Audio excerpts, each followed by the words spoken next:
Good morning. It's Sunday, August 8th, and today we'll be looking at the second chapter of the Gospel of John. I want to thank Doug Laird for presenting us with an overview of John and also with the first chapter. The second chapter is not very long, but it has this exclusive story that's very famous and only in John's Gospel, the wedding at Cana. So Jesus and his family are invited to a wedding. You know the story. They run out of wine. His mother comes to him and says they run out of wine, and he says to her, well, why is that my problem? What business of that is mine? And then she doesn't say anything more to Jesus. She just goes to the stewards and says, whatever he tells you to do, do it. And he says to fill the ritual washing jugs with water, and then they all turn into wine. It's the finest wine. And the guests comment how you usually bring the good wine out first, and then you serve the less wonderful wine later on, and they save the best for last because the wine that Jesus makes in these earthen jars is so superior to what they had originally served at the wedding. So it's this miracle. We interpret it in the faith tradition as Jesus not only blessing the wedding itself, like marriage or weddings, but also it's a sign that he is miraculous, that at the drop of a hat, his mother asks and he delivers.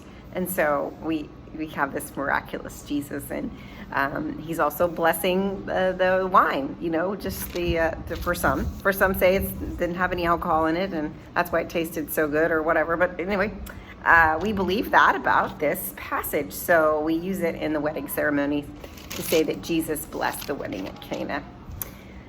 The next story in this short chapter is Jesus cleansing the temple. Now this happens in the other Gospels too, but it happens closer to the Passion in Jerusalem. And it happens in Jerusalem here, but we're at the beginning of Jesus' ministry.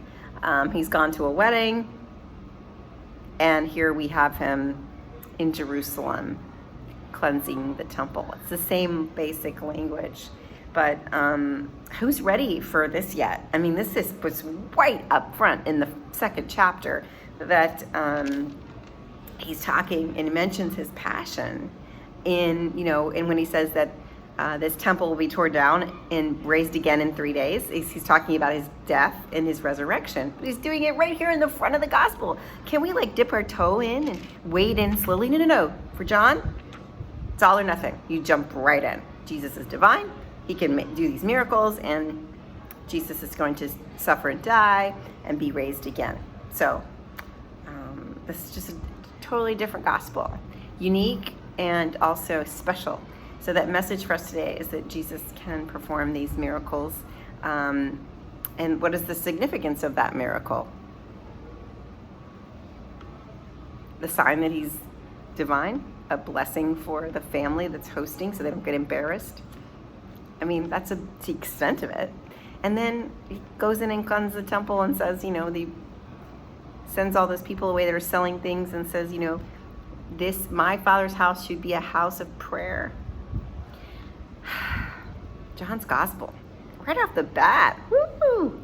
Save some for later, but no.